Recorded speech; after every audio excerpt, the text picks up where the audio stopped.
Está começando o programa Ser Incrível, no portal RC1.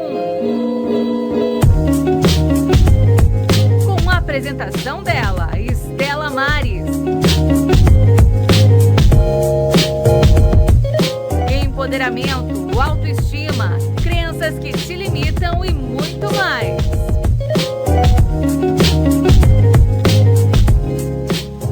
Olá, meus amores! Vamos começar mais um programa Ser Incrível.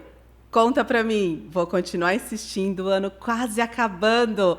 Você já se reconheceu? A mágica que você é, a pessoa incrível que você veio pra cá pra realizar o teu melhor? Conta pra mim. Se não, bora trazer isso à tona, bora assistir os meus programas e deixar aflorar em você essa pessoa maravilhosa que eu tenho certeza que você é. Todos nós somos seres divinos e grandiosos e você não fica fora disso. E por isso que eu sempre trago pessoas incríveis para sempre contar a sua história, porque todo mundo tem uma história linda para contar. Independente do que você tenha vivido e do que você tenha passado, saiba disso, você sempre faz o teu melhor. E hoje nós vamos começar falando de amizade. É algo tão raro, tão precioso. Eu falo que, assim, eu não tive muitas amizades durante a minha vida, né? Mas as poucas que eu tive, elas perduram até hoje. E a amizade, você pode ficar anos sem ver. Você pode dar o seu piti, você pode ficar de mau humor. Eu brinco que a amizade de verdade é um amor incondicional, porque a pessoa te aceita do jeitinho que você é. Tipo assim, é mais que família ainda, né? Porque dentro da família, às vezes, nem te aceitam como você é. Na verdade, os amigos verdadeiros, eles realmente deixam reverberar esse amor por nós. E assim, hoje eu tô trazendo uma pessoa tão especial, que também é uma amiga, meu Deus, dos meus 14, 15, eu já nem lembro mais, é até bom não lembrar tão longe assim, né? Mas assim, a gente fez um grupo de amigos bem legal, de amigos, né, amigas bem legais, e que agora a gente tá voltando aí com mais calor, né? Mais contando a sua história, a gente está revivendo tudo isso. E ela hoje é uma pessoa assim que se transformou também durante a sua jornada, né? Gosta muito de algo bem especial que não deixa de ser seu amigo, né? Os animais. Esses, então, a gente fala, chega até a se emocionar, né? Os animais realmente, eles trazem pra gente esse amor sincero e verdadeiro, né? Você pode estar de mau humor, você pode brigar, você pode xingar, sempre eles estão ali pronto para te dar uma atenção e te dar um amor incrível. E falando então de animais exóticos, né? Eu tenho uma paixão por animais exóticos. Eu tenho certeza que muita gente tem animais diferenciados, né? Que não é o nosso cachorrinho, o nosso gatinho.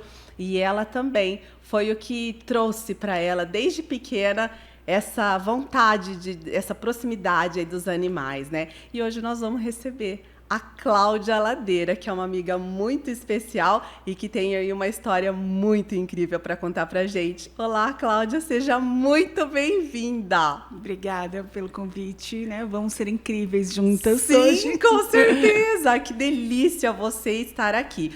E a Cláudia, gente, ela é zootecnista, ela participa do Conselho de Proteção dos Animais e hoje ela é diretora do Zoológico de Bauru. Olha que show, né, Cláudia? E conta pra gente, o que deu aí pra você virar zootecnista? Que amor foi esse? Foi muito engraçado. Eu sempre fui apaixonada por animais e meu pai sempre estimulou. Então, caía o passarinho da árvore, ele levava para mim cuidar. E daí, uma vez, eu cuidei de uns filhotinhos de gavião.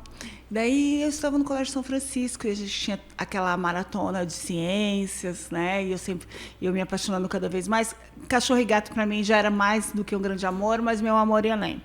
Daí, eu assisti uma palestra do Luiz Pires, que ele foi diretor do Zoo antes de mim, né? Por 30 anos. E ele contou um pouco da história dele e falava sobre os animais. E eu falei, com 12 anos, eu quero ser que nem esse cara, né?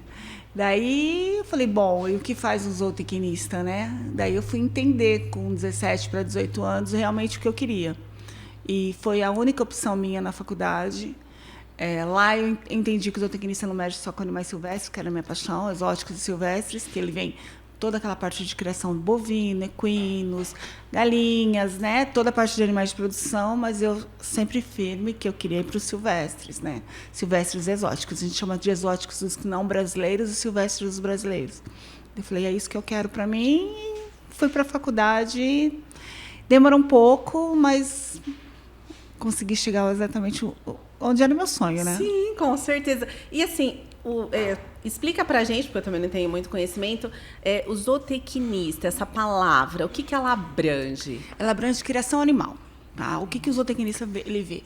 A gente tem as matérias que, desde a parte básica, né, matemática, estatística, morfologia vegetal, daí você começa a especializar, daí você começa nutrição, reprodução e as criações específicas. Então, a gente vê vaca de leite, vaca de corte, galinha, equinos, carneiros. Daí você vai aprender um pouco sobre os animais silvestres. E aí foi aí que eu cheguei na minha paixão. E daí tudo que envolve, né? Administração rural, produção de alimentos para esses animais, né? É uma área bastante grande, né? E às vezes a gente pergunta, as pessoas me perguntam, mas né, a diferença entre o veterinário, o zootecnista e o biólogo, né? O zootecnista ele faz produção, ele faz criação realmente. O veterinário ele faz saúde, né? Saúde pública, saúde animal. O biólogo estuda as espécies, o zootecnista ele cria espécies. Né? Caramba, que sensacional! E fala para mim, animais exóticos, né? Você pode ter na sua casa? Algumas espécies elas são autorizadas pelo IBAMA, né? Então você tem que comprar esses animais de criadores credenciados. Né? Daí você tem uma certidão, né? Daí você pode ter aquele animal, você pode passear com ele, viajar com ele, não vai ter nenhum problema. Todo animal que é tirado da natureza, ele é considerado traficado. Uau. Daí existe uma legislação que é bastante rígida que proíbe isso, né? Então, no caso, você encontrou um animal, você cuidou dele, você vai soltar, ok, ou você vai entregar no zoo porque ele está machucado, entregar para a polícia ambiental, para os bombeiros, eles vão levar para a gente. E a gente, se ele estiver legal, a gente vai fazer a soltura. Mas você simplesmente não pode pegar um animal e levar para tua casa, que isso é um crime ambiental seríssimo. Você sabe qual é o meu sonho? Eu tenho sonho de ter uma coruja. Você consegue comprar uma coruja, legalizada, né? Existem criadores legalizados, ela vai ter uma anilha. E daí você vai ter que comprar um alimento dela, né? Uma coruja. Parece que é uns ratinhos. Eles comem rato, então você vai ter que ou criar os seus próprios ratos ou comprar ratinhos congelados. Então, o que acontece com quem quer ter um animal silvestre? Eles são diferenciados. É isso que eu ia perguntar, né? Caramba. E assim, você acaba não prejudicando, né?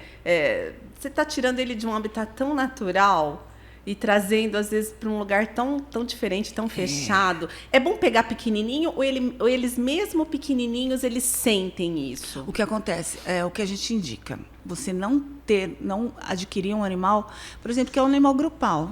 Por exemplo, um macaco. Ele vive em família. Muita gente tem, né? Ele vive em família. Então, você vai tirar ele, levar ele para sua casa, ele vai ficar sozinho. Os comportamentos dele vão ser estereotipados. Ele não vai ter aquele comportamento natural. Alguns animais vivem bem, né? Principalmente os solitários, né? Alguns você consegue viver bem. Mas, em geral, você precisa se preocupar com o meio que ele vai viver. Você tem que dar condições, né? Por exemplo, no zoo, a gente segue algumas legislações mínimas. A gente tem que ter um recinto com tal altura, né? Tem que enriquecer com puleiro, com tudo que esse animal precisa, com o ninho. Então, às vezes, as pessoas acham que simplesmente você adquire um animal e leva ele para casa. Ele não é um cachorro, ele não se adapta. Os animais exóticos, não adianta. Eles têm uma diferença muito grande do cachorro, do gato, que é tradicional, um passarinho, né? Que você cria com mais facilidade. Por isso que a gente fala, mas por que esse animal não foi domesticado? Porque o comportamento dele não cabe domesticamente, né? Alguns animais, se você tiver um lugar muito grande, você der condições, eles se adaptam, mas alguns não se adaptam. Você vai ter um animal que não tem os seus comportamentos naturais. Então, assim, na verdade, você não aconselha. Eu não aconselho. Porque todo mundo tem essa vontade. Eu não aconselho. Né? Primeiro, porque as pessoas estão acostumadas, por exemplo, com o papagaio da avó, aquele que está lá há 40 anos, né? E ele não tem nenhum comportamento natural mais. Se ele vê um outro papagaio, ele não se reproduz. Né? Às vezes a pessoa não consegue reproduzir a alimentação. A alimentação de animais silvestres e exóticos, ela é uma alimentação cara. As ações são extremamente caras, né? Então, assim, eu digo, pensa bem. Porque o veterinário vai dar qualquer coisa. Até o veterinário é diferenciado. Geralmente, os veterinários que atendem cães e gatos, eles fizeram uma especialização na área de domésticos e não conhecem silvestres, né? Então, a gente tem muito caso de abandono de animais silvestres, que às vezes a pessoa pega e depois solta porque ele está doente, que não dá conta de cuidar, né? E é o que eu falo, um animal, ele é, pelo amor de Deus, vamos comparar aí com é uma vida, né? Então, eu falo que é como um ser humano. Você não pode, né, quando adoece, abandonar, ou quando fica velho, uma responsabilidade total sobre eles, né? A partir do momento que você pega um animal, seja o seu cachorrinho, o seu gatinho, ou seja uma maritaca que caiu machucada no seu quintal, ou você comprou um primata, um macaco que custa 20, 30 mil reais, você tem que dar total. Tudo isso, um macaquinho prego, aquele que as pessoas põem roupinha, que eu acho horroroso, mas tudo bem. Ele custa caríssimo. Caramba. Né? Caríssimo. Por isso que muitas pessoas vão para o tráfico, né? O tráfico é bem mais barato, mas esse animal foi tirado, sei lá como, da sua mãe, né? Então, é uma condição completamente diferente. E eu sou contra, mas eu entendo essa vontade que as pessoas têm. Mas quando a gente escuta uma explicação assim, realmente toca no coração e a vontade até dá uma diminuída. Porque você, né, consegue se colocar nessa energia do animal, né? E ver o quanto que às vezes você pode estar prejudicando, né? Esse fluxo aí da natureza, né? Trazendo ele para um habitat totalmente diferente. Meu Deus. E assim, né? Mas lá no zoológico, o que você me fala? Aí agora eu vou apertar um pouquinho o parafuso, né? E esses animais que ficam presos no zoológico? Vamos lá. O que acontece? No zoo, a gente tem animais em 3 condições diferentes. Que são animais que são de planos de conservação, né? Que são espécies que estão extremamente ameaçadas e que elas têm a gente chama de população backup, que é uma população que vem para cuidados humanos, né? A gente chama de cuidados humanos, que é para tentar aumentar essa população e, se acontecer alguma coisa, a gente ter uma genética para devolver para a natureza. E essa espécie também serve muito para pesquisa, para a gente entender essa relação, o que esse animal come, como que ele deve funcionar, qual é a reprodução dele e como são os cuidados com os filhotes, né? Então, esses são os animais da conservação. Tem aqueles animais que são mais icônicos, né? A criança chega, ela quer ver o pinguim, ela quer ver o leão, porque ela não está acostumada a ver isso. Sim. São os animais exóticos, são de outros locais. Então, esses animais, eles ajudam a gente a... São os animais do desenho do Disney, né? A chamar a atenção das crianças, porque uma criança, dificilmente uma pessoa ela vai no zoológico para ver o mutum, que Sim. é uma espécie brasileira, uma ave extremamente ameaçada. Então, a pessoa ela não vai ver o mutum, ela vai para ver o mico-leão dourado, ela vai para ver o leão, e ela acaba aprendendo sobre essas outras que não são tão icônicas, né? Então, a gente tem esses outros animais que também precisam do nosso socorro, né, mas não são icônicas. A gente tem os exóticos, que não estão, às vezes, não estão ameaçados no nosso planeta, no nosso país, mas em outros países eles estão ameaçados e precisam também ter uma população genética razoável, né? Você não pode deixar todos os ovos na mesma cesta. Então, os planos de população, eles colocam em países diferentes animais que são ameaçados. Tem gorila no Brasil, os gorilas não são no Brasil. Tem mico-leão em vários países fora, porque se acontecer alguma coisa aqui, a gente tem genética em outro lugar. Então, esses animais são de planos de população, e mesmo sendo, às vezes, exóticos. Tem os animais que são da nossa fauna, que a gente encontra com eles aqui, passam na frente do carro, né? Mas que também estão ameaçados, que são da nossa região. Então, aqui no caso do Zoo Bauru, o tamanduá, o lobo-guará, o cachorro do mato, né? Que são animais daqui que estão ameaçados. Que a gente tem que a gente tem que entender que esses animais moram aqui e a gente ameaça o meio ambiente deles. E tem aqueles que não estão tão ameaçados, mas eles são a gente consegue trabalhar com eles por outros motivos. Educação, por exemplo, peixes, ensinar que existem os répteis, qual réptil da nossa região, qual não é. Então, são conservação, educação. Então, os animais eles estão aí para ser embaixadores dessas necessidades. E a gente trabalhar por eles, principalmente dos ameaçados, né?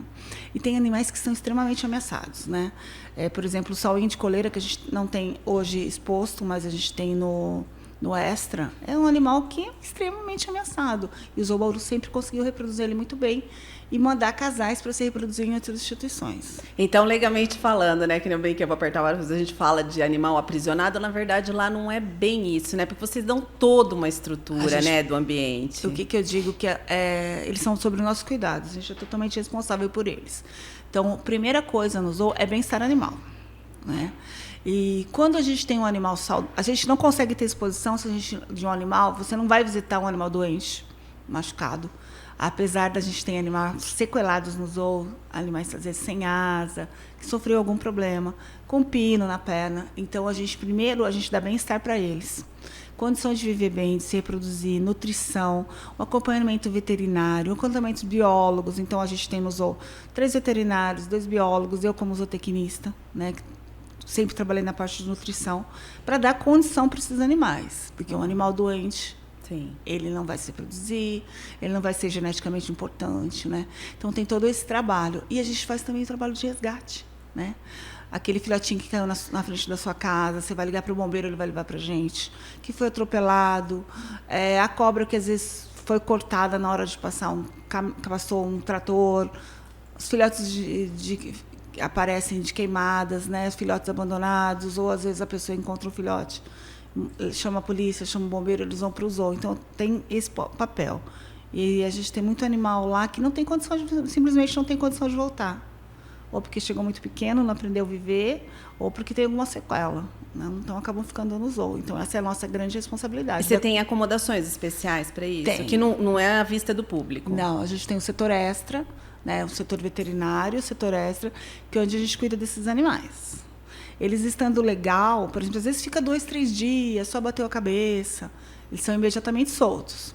Às vezes o tratamento é mais longo, a gente tem que adaptar esse animal para os nossos cuidados. Imagina, ele nunca viu uma pessoa muito perto, de repente ele vai ser pego pelo veterinário todo dia, ele vai ser cuidado por um cuidador, né, que é o tratador, ele vai receber toda hora alimentação numa vasilha, ele não sabe o que é aquilo, ele está acostumado a frutinha, ou está acostumado capturar. Então, esse animal é o que é o maior problema nosso. A gente tem que adaptar ele para a gente ter condição de cuidar, né? Então, isso na hora externa.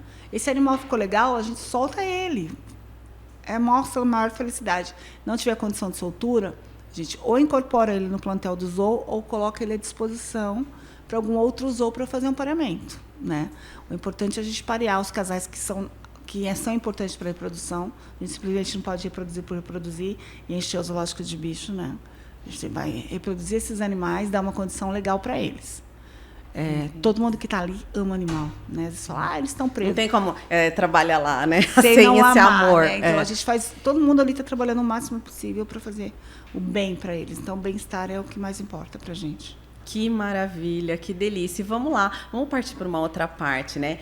Como eu te conheço um pouquinho, eu sei que você é uma pessoa espiritualista, né? Sim. Você gosta muito disso e você tem uma visão diferente, né, para a espiritualidade, né? Eu falo que é tão gostoso quando você acolhe, né, as religiões, você Sim. acolhe os ensinamentos, e a Cláudia é muito isso.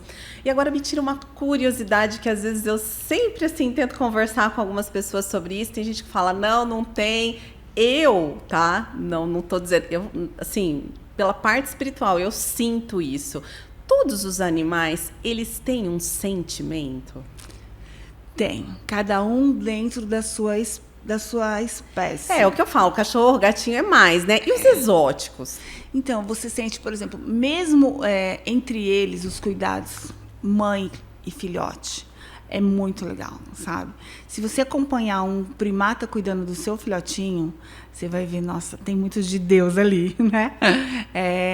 Um filhote, assim, mesmo às vezes acontece de um animal perder o seu filhote, ele fica triste por alguns dias, ele procura, né? Então, você vê que tem um algo a mais, né? Que fez com que ele evoluísse. Ele evoluiu porque ele está aqui por quê? Porque ele teve um bom cuidado. A sua família evoluiu junto, a sua espécie evoluiu junto, né? Por isso que eu digo, às vezes eu acho que eles são muito melhores do que a gente, porque se eles não estivessem juntos, né, evoluindo junto, eles já teriam instinto, né? Eles se adaptaram junto. E eu vejo muito, eu vejo muito de Deus neles. Eu vejo o sofrimento quando eles perdem alguns animais sentem, ficam perto, né? Tem algumas espécies, então, que até é indicado a gente deixar ele velar por um certo tempo, né? O seu morto e todo mundo vai. Como o ser humano? Os primatas maiores, principalmente os africanos, eles chegam perto. Eles veem o animal que está morto. Você vê que tem um sentimento, né? Daí eu falo, nossa, e quantas vezes a gente passa na frente de um velório e a gente não sente nada. Só porque a gente não conhece. E eles têm uma diferenciação assim, varia muito de espécie para espécie, mas eu vejo muito divino neles, né? Eu vejo muito divino. A natureza toda, eu falo que Deus está ali presente, né? Todo tempo. É muito lindo isso. E sentimento dos animais com os seres humanos, eles têm? Alguns animais, a gente fala os mais superiores, né? Principalmente os primatas, eles reconhecem muito a gente. Verdade, o cuidador. Reconhece, eles ficam felizes, eles estranham no começo. Na pandemia foi muito engraçado, porque às vezes as pessoas me diziam assim, tá tranquilo lá nos zoos, os animais, eles não estão sentindo a falta de ninguém, não. Alguns estavam sim. Principalmente os primatas que ficam ali logo na entrada, que são acostumados com gente o tempo todo, você via que eles estavam inquietos. E quando a gente estava subindo lá de baixo, ia todo mundo para frente para ver alguém. Então, você vê que eles estão adaptados a gente, eles se adaptaram. Então, eles sentem a nossa falta. Eu não digo isso do animal da natureza, que tem outro comportamento, né? Então, eu falo, a maior ainda é a responsabilidade, porque a gente cativou, né? Então, agora a gente é responsável. Eles estão no nosso contato.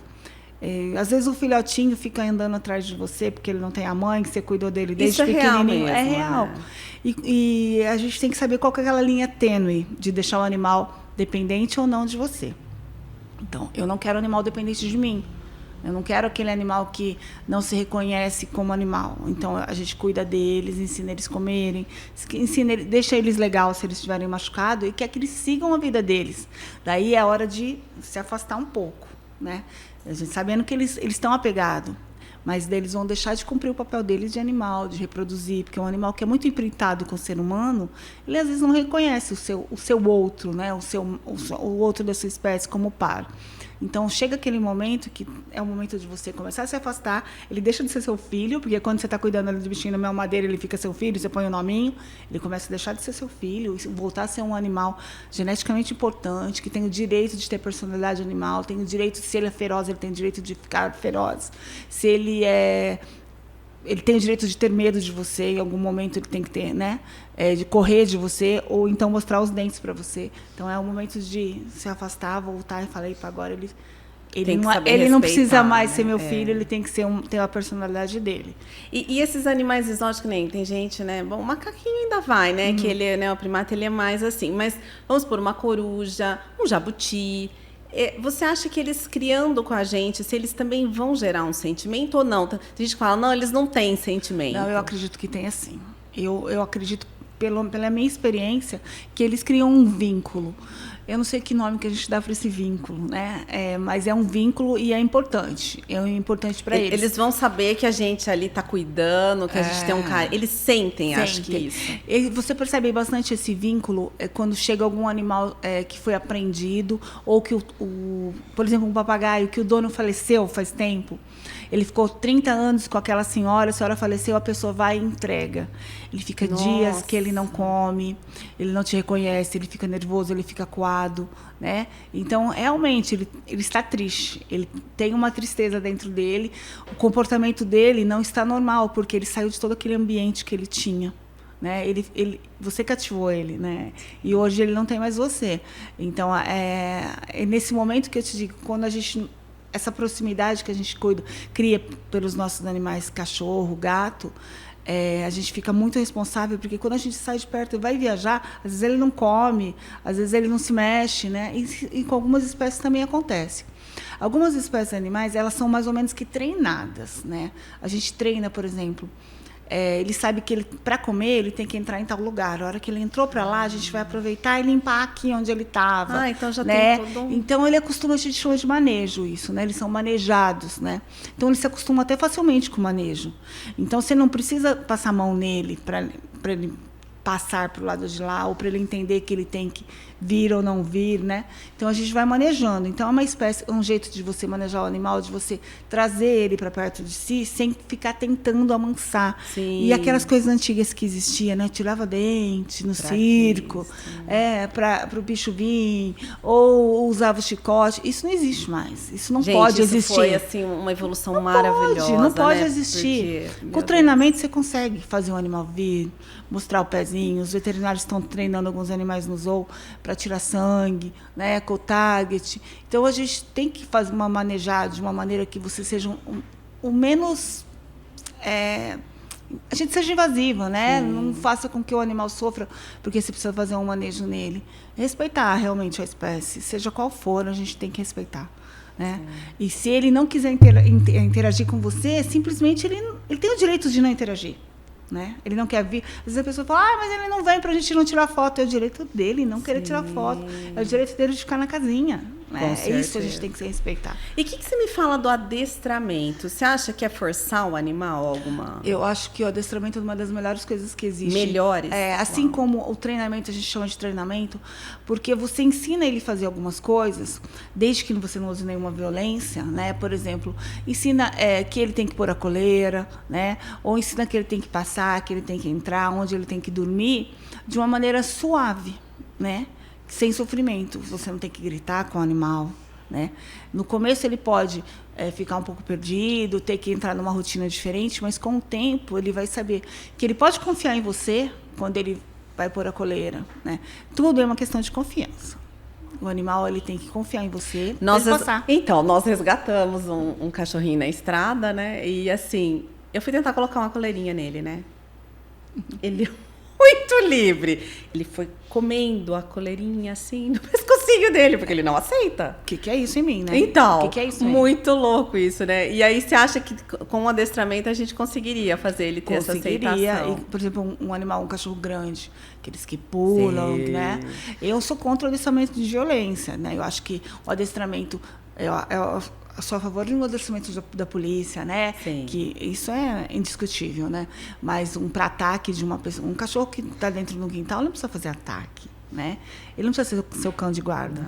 Não. Coloca lá uma câmera de segurança. Sim, muito né? mais preciso. Ele tem que ser o seu amigo, ele tem que confiar em você, mas eu acredito que o treinamento é a melhor coisa para um animal, porque ele tem que ter confiança por você, ele tem que saber quando ele tem que fazer o quê, sem sofrer, sem tomar uma chinelada, sem ter que ficar na corda, né?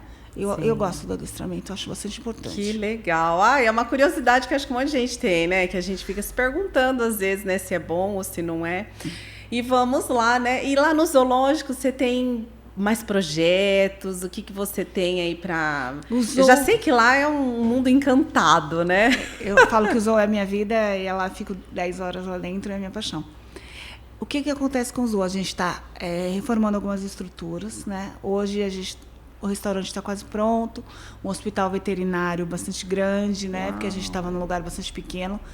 Fora os quase 700 animais que tem no zoo, a gente recebe todos esses animais da região, atropelado, machucado, caldinho. Então a gente precisava realmente de um hospital maior e ele está quase pronto. E a gente tem que melhorar a condição de algumas estruturas, né? Trocar puleiro, trocar galho, conter terra, fazer ninho novo. E agora a gente tem umas metas de algumas reformas. No momento, não é construir recintos novos, é dar condições melhores para os animais que a gente já tem. Então, reformar os recintos dele, aumentar, né? Essa é a meta para os próximos anos, e reformar o que a gente já tem.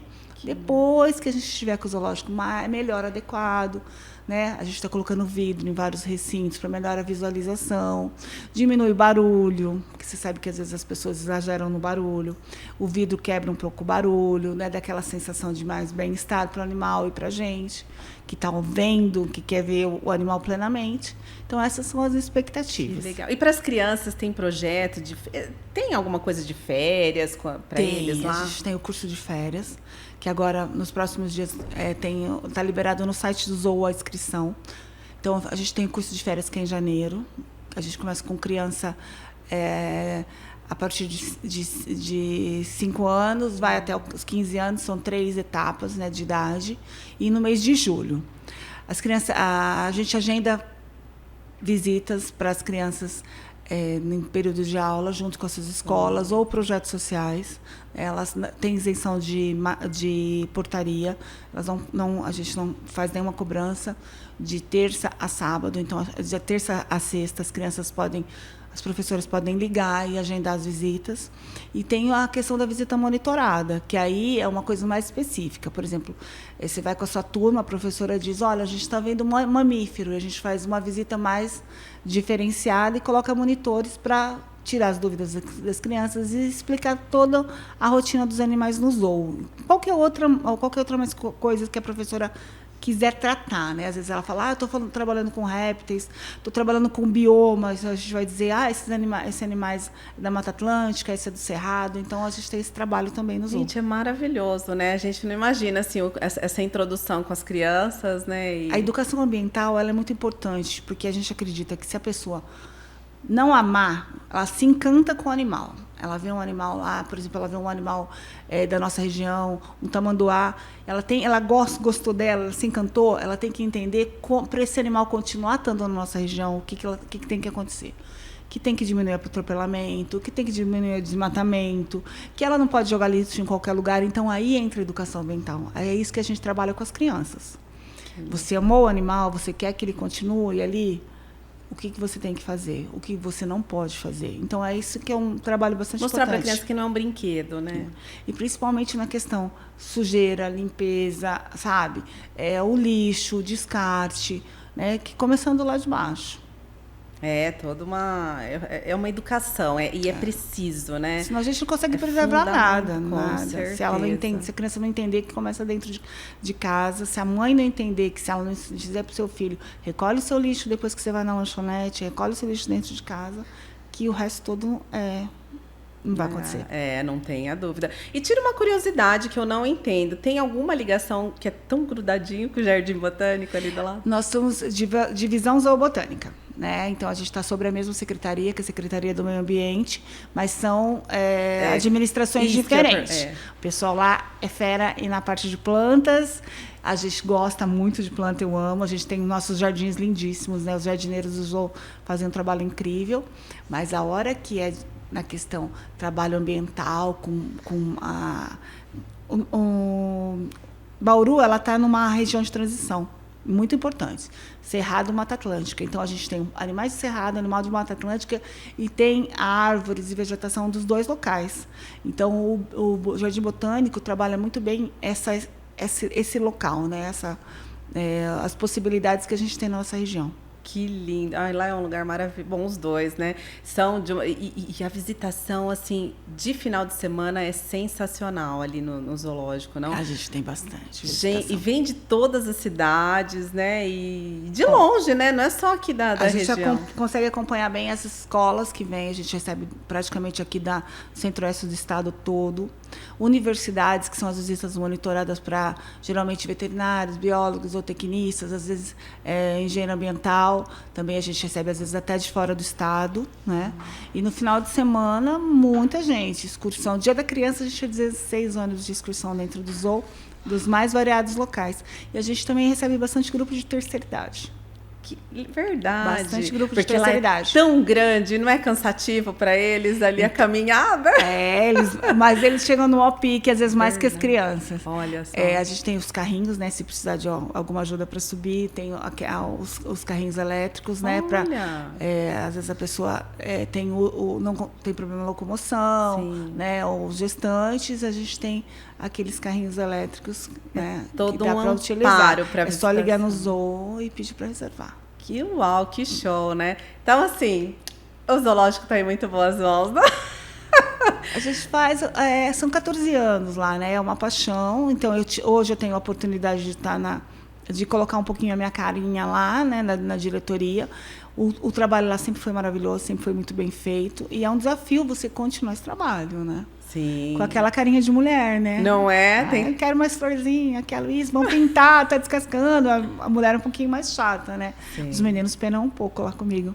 Mas assim, não existe muito a mudar, é só continuar um bom trabalho. Sim. E a Cláudia é muito brava? A Cláudia é meio exigente. Cláudia Leonina. Leonina é um pouco exigente. Mas sabe comandar, né? Sabe, como ninguém. Eu tento fazer o melhor trabalho. Assim, eu acho que as pessoas têm que ter autonomia, né? E tem que saber o que a gente deve fazer.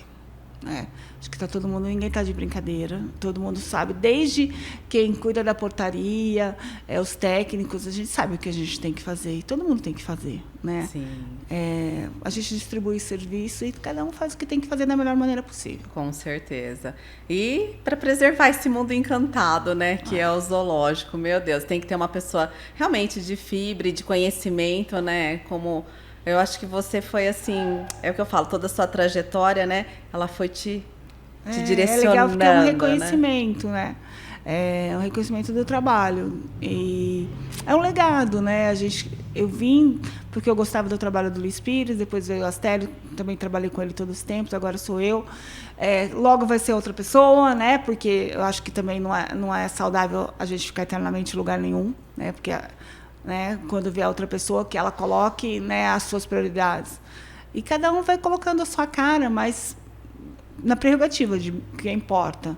Bem-estar animal, importa os visitantes, importa que que as pessoas saiam do zoo com alguma coisa a mais, sabe? Que não seja só aquele passeio do domingo, que a pessoa não troque o zoológico pelo shopping, que ela entenda, leve alguma coisa de lá.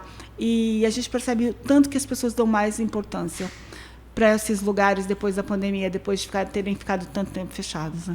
Foi um baque isso, né? Foi. Tirar você desses passeios, né? Desse contato, né? Porque falo que a pandemia foi um aprendizado.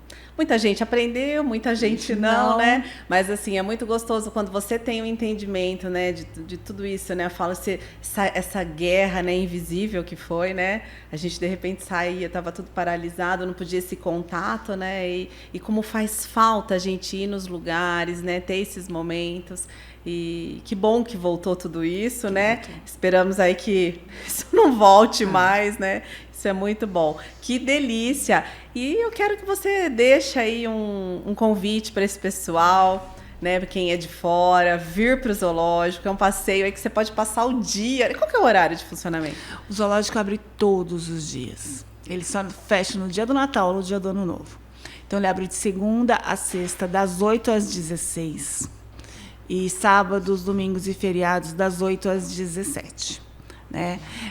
O que eu digo principalmente para o pessoal, podendo evitar o domingo, que é aquele dia mais lotado, se você puder outros dias, você vai ter um zoológico mais só para você. Né? O domingo é mais lotado, de repente você pega uma fila na frente de algum recinto ou no banheiro, mas aproveite seu passeio, né? Leve as crianças, leiam as placas. O pessoal da educação ambiental faz um puta trabalho com as placas para as pessoas entenderem o contexto dos animais, entenderem um pouquinho de tudo que está acontecendo lá, explicam de onde o animal veio, se ele é sequelado, por quê, né? Então, venham para os outros tentando levar alguma coisa de bom, né? Não só para sair de casa. Sim, né? Com certeza. Levar alguma coisa legal para dentro. Olhem as flores, tiram fotos. E se tiver alguma dúvida... Tem todo um pessoal. Tem todo um pessoal, ou tem um e-mail do Zoo, fazer alguma pergunta, e a gente está à disposição. Que delícia! E vamos a sempre trazer essa conscientização, né? Que você também é protetora, né? Passa esse do Conselho de Proteção Animal. A gente sempre trazer uma conscientização. Gente, não machuquem os bichinhos, cuidem se você adotou, se você comprou, né? Independente, mas assim, acolha como um membro da sua família mesmo, né? Tem muito abandono, né, desses animais. Muito abandono. A gente tem que... eu sou do Conselho de Proteção Animal já faz bastante tempo. E a gente tem que entender a importância também da castração, de não deixar o animal se reproduzir à toa. Bem lembrado da gente finalizar. Castrar, né? Tem tanta polêmica quanto a castrar um animal, porque você tira ali, né, o instinto dele, às vezes até um cachorrinho, alguma coisa assim. O que você me fala? Você é a favor? Sou totalmente a favor. O que acontece? As pessoas não entendem, não têm o conhecimento de que a maioria dos animais, principalmente os gatos, que alongam, que desaparecem de casa. Às vezes a pessoa não consegue conter o seu animal. Quando você castra, ele fica mais caseiro. Quando você caça um animal, ele não vai alongar, o seu cachorro não vai escapar e ficar naquele bando de cachorrinho perdido por aí. E você aumenta a saúde deles. Isso que eu ia falar, evita doenças, Evita né? várias doenças. Eu já ouvi dizer. E você evita que ele saia e pegue uma doença venérea, porque os animais também têm doenças venéreas. Olha. E você controla ele um pouco mais, ele fica mais caseiro, ele fica mais amoroso. Mais amoroso, né? E depois não tem a cada 6 meses você tem que ficar colocando doce, lindos gatinhos e lindos cachorrinhos, porque as pessoas não têm mais onde colocar tanto animal. Sim, a gente fala, é legal tudo você falar, deixa o fluxo, deixa procriar, mas assim, gente, Não, isso depois fica aquele não se monte pode para mais adoção, ou perdido na rua, né? O tempo todo, as protetoras, sabe, as pessoas que recolhem esses animais estão desesperadas, porque são muitos animais se reproduzindo, muitos animais abandonados. Muitas pessoas mudam para prédios e abandonam seus animais sem o menor remorso. Deixam na casa vazia, ou deixam passando fome. Muitos animais na rua, muitas zoonoses, gente, né? Os diversos que existem, leishmaniose e tudo aquilo que leva o animal a óbito. Né? Então, se você optou por aquele membro, vacine, castre. E ele vai estar na sua vida por entre 15 e 20 anos. Sim, é uma opção para bastante tempo, tem que pensar muito bem nisso. Sim, bastante, né? E todo esse cuidado de medicamentos, principalmente quando é novinho, a gente fala, não, mas isso é muito importante. Vacinação, né? Inicial, toda vacinação, vermifugação, né? Ainda principalmente a gente que hoje leva o cachorro para a cama, para o sofá, do lado da mesa, ele tem que estar vermifugado, ele tem que estar desparasitado. Né? Tem todo um cuidado, né? Tanto os parasitas ambos, internos, né? quanto os externos, Sim. né? Que a criança hoje ela abraça o seu cachorro o dia inteiro, né? Ela tem que beija o seu cachorro, então você tem que pensar que ele é um membro da sua família, ele tem que tomar banho, ele tem que estar totalmente saudável. Sim, e vamos lembrar, o animal é o que ela falou, né? Quando a gente fala a nível de experimento, eu acho lindo quando se usa numa experiência o animal para deficientes, né? Sim. Desde um autista, né, com alguma síndrome de Down ou com uma paralisia, o quanto né, essa vivência com o animal transforma. Né? E cura. É muito emocionante. Lá no zoológico a gente tem algumas peças. E eu já acompanhei algumas visitas das biólogas da educação com crianças que têm problema de visão, crianças e adultos, né? Então elas têm acesso ao animal taxidermizado, ou pedaços de pele, ou pelo, né? Ou com crânio para ter ideia da dimensão. E é sensacional, sabe? Até às vezes o animal já se foi faz tempo. E a parte dele ainda está ali ajudando na educação. É muito importante para as crianças socializar com os animais. Sim, com certeza. Muito importante. A criança que tem um animal, ela é muito menos cruel. Né? Ela entende muito bem, muito mais. E ela se socializa com outras crianças também muito bem. Desperta, né, esse amor. Então, bora lá, gente, ter essa conscientização que venha dos pais, da família, da escola, né? E quem puder, leve mesmo seus filhos para o zoo para realmente ter esse aprendizado, né? E trazer sempre aí algo a mais aí na sua volta. Que delícia! Meu Deus, se deixar a gente, ó, tem papo que não acaba mais, né? Mas aí o nosso tempinho está se esgotando. Foi maravilhoso poder te receber. Obrigada. Né? Como sempre, pessoas incríveis, né? E eu convido você sempre a estar presente aí, gente, para assistir o nosso programa, que cada programa é um aprendizado, é uma história, é uma jornada, né? E é tão bom a gente vivenciar tudo isso. Quero deixar uma lembrancinha para você do meu programa, de coração, e agradecer a tua presença. Obrigada. Um beijo para você. Um beijo para vocês também e até a próxima. Você acompanhou no portal RC1 o programa Ser Incrível com Estela Mares. Diferentes assuntos para facilitar o seu dia a dia. Até o próximo programa.